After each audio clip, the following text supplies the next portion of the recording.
यादव जी, शुरुआत आपसे कर रहा हूं कि पश्चिम बंगाल में लोकतांत्रिक हितों की रक्षा के लिए फाल्ता में जो कुछ हुआ, उसके बाद चुनाव आयोग ने फैसला लिया कि पूरे विधानसभा के चुनाव को रद्द किया जाएगा और फिर से यहां पर वोटिंग कराई जाएगी। आप इसको नया रंग देने की कोशिश कर रहे हैं। आप पश्चिम बंगाल के चुनाव को सीधे बिहार तक ले जा रहे हैं और न जाने कहां तक ले जाने की बात कर रहे हैं। आप कह रहे हैं कि चुनाव आयोग को आप फांसी पर चढ़ा देंगे। चुनाव आयोग अगर चुनाव सतर्कता से नहीं कराएगा, लोकतांत्रिक हितों की रक्षा कराते हुए नहीं कराएगा, तो कैसे कराएगा? बूथ कैप्चरिंग होनी चाहिए, मारकाट होनी चाहिए। लोकतांत्रिक हित की रक्षा एनआई को उतार के होती है ना, और 27 लाख वोटर लिस्ट से नाम काट के आपने एसआईआर के बाद जिस तरीके से 27 लाख बंगाल के जनता का नाम काटा, तो वो ना हिंदुस्तानी है ना वो विदेशी है। तो इतने लोगों का जो आपने एसआईआर किया, तो उसको किस जेल में रखा? वो तो अब नागरिक है नहीं, तो उसको कहाँ रखे? जहां जहां का आपने नाम काटा उसको कोई जेल बनाया, सोलरल जेल बनाया, या आप विदेश भेज दिए। तो ना वो विदेश के है ना मेरे। एक दूसरी बात, आप चुनाव आयोग क्या 10,000 रुपया बिहार में वोट के दिन ट्रांसफर हो रहा है? आप बिहार में आपको चुनाव आयोग और चुनाव की प्रक्रिया समझ में नहीं आई कि क्या हुआ? आपको झारखंड में आप क्या कर रहे थे, आप वहां प्रक्रिया नहीं आई। आप बंगाल में कोई भी इंसान डेमोक्रेसी के लिए खतरा है, खराब है। लेकिन जो परिस्थितियां देखने को मिली है, उस हिंसा में लटका के टांगेंगे, खत्म कर देंगे, मार देंगे। और जब हमारे वरिष्ठ मंत्री और सरकार कहती है कि हम 6-7 महीने तक हम इतने 70,000 फोर्स को यहां रखेंगे, तो फिर सीआरपीएफ के हमारे डीजी तब ट्वीट करते हैं उनके बयान के बाद, हमें 7 महीना आप रखिए, बोलने की क्या जरूरत है? एकदम रखिए। मणिपुर में आप रख तो पाए नहीं। आप सिक्किम गए, फुटबॉल खेले, बगल में आप ही जिस दिन फुटबॉल खेल रहे थे उस दिन 4 लोगों के बलात्कार हुए, 2 मौत हुई। लगातार इतनी बड़ी हिंसा मणिपुर भी इसी कंट्री में है। असम में जो आतंक और हिंसा किया गया हेमंता के द्वारा, आपको वहां नजर नहीं आया। आपको बंगाल इस कदर, जिस तरीके से आप बंगाल को जीतने के लिए आप सारी संपत्ति, ताकत, 3 लाख लगभग फोर्स, सारे जितने अमानवीय अफसर थे, उत्तर प्रदेश से लेकर जो डांस बार के साथ नाच रहा है, जो गाली गलौज कर रहा है, जो आतंक पैदा कर रहा है, जो वोट के कतार में लाठी से पीट के भगा रहा है।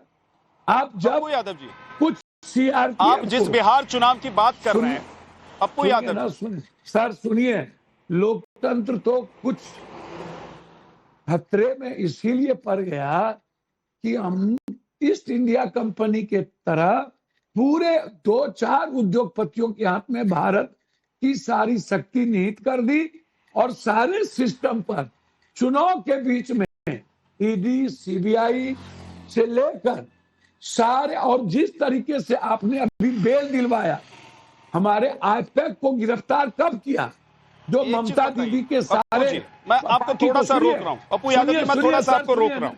नहीं, एक सेकंड। आपने चुनाव हुआ, आईपैक की ईडी कभी सुने हैं लोअर कोर्ट से ईडी का बेल होता है जिसको आपने अरेस्ट किया? अब लोग कलाकारी करते हैं। लोकतंत्र के लिए खतरा तो बन गए हैं कुछ ये बड़ा बड़ा चैनल का मालिक, हमारे एंकर नहीं, कुछ एंकर भी हैं जो लोकतंत्र के लिए जात पात, हिंदू मुसलमान, लोकतंत्र के लिए बड़ा खतरा यदि कोई है ये उद्योगपति पूंजीपति, ये सिस्टम, मैं एक ये बात तो पूछना चाह रहा हूं आपको। कब्जा सुनिए कर सुनिए, लिया अब है। पप्पू यादव जी सुनिए, आप अब मेरा सवाल है, आप चुनाव सवाल का आयोग- जवाब दीजिए। जो बात आप कह रहे हैं पप्पू यादव जी, चुनाव आयोग लोकतंत्र जो बातें का आपने हत्यारा कही है। उसी पर मेरा एक चुनाव सवाल है। आयोग इस खतरा बन गया चुनाव आयोग यहाँ पर संविधान के लिए। ऐसे चुनाव तो आयोग कैसे को देश में चुनाव पूरा- करवाएंगे? चुनाव भैया, चुनाव आयोग देश में चुनाव नहीं करवाएगा तो क्या चुनाव आयोग कांग्रेस, सब- आरजेडी और पप्पू यादव देश में चुनाव करवाएंगे? सुनिए, चुनाव आयोग था टीएन सेशन, चुनाव आयोग था रॉ, जो सबके लिए सिमिलर था, बराबर था। ये बीजेपी के दलाल हैं, ये बीजेपी के फंडिंग, ये जो बीजेपी लिख के भेजती है। मुझे एक चीज बताइए पप्पू यादव जी, आप जिस बिहार का नाम लेकर, जिस चुनाव आयोग का नाम लेकर बंगाल को बचाने और बंगाल को डिफेंड करने की कोशिश कर रहे हैं, उसी बिहार में पूर्णिया से निर्दलीय चुनाव आपने जीता है और चुनाव आयोग ने ही चुनाव करवाया वहां पर, या कहीं और से कोई आया था चुनाव करवाने के लिए? ए भैया, 7 बार जनता ने चुनाव जिताई है, चुनाव आयोग नहीं, 7 बार, और 1 बार एमएलए। तो जब आपको जनता चुनाव जितवा सकती है तो ममता बनर्जी को जनता चुनाव क्यों नहीं जितवाएगी? राहुल गांधी को चुनाव क्यों नहीं जितवाएगी? ममता बनर्जी को चुनाव क्यों नहीं जितवाएगी? मुझे ये बताइए, आपके क्षेत्र में जनता चुनाव जिताती है, वहां क्या चुनाव आयोग काम नहीं करता है? वोटिंग आप खुद करवाते हैं क्या? मैं अंतिम में कह रहा हूं, बंगाल की जनता को सैल्यूट। बंगाल की जनता ने आतंक का, पैसे का, नफरत का बंगाल की जनता ने खत्म कर दिया। कल भाजपा हारेगी, ये पप्पू यादव का दावा ही नहीं है।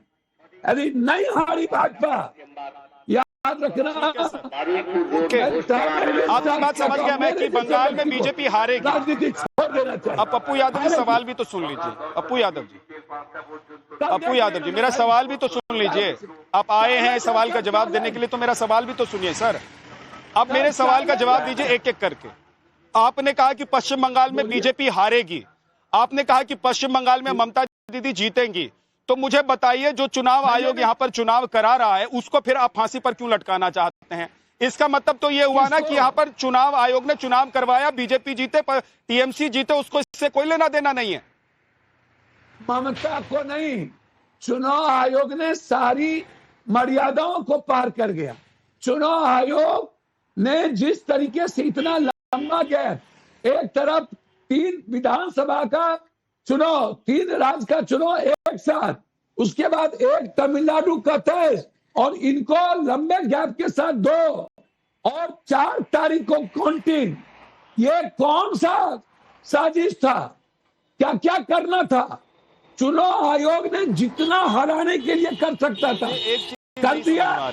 जनता ने चुनाव आयोग को जवाब दे दिया। धन्यवाद, नमस्कार। पप्पू यादव जी बहुत बहुत शुक्रिया हमसे बात करने के लिए। लेकिन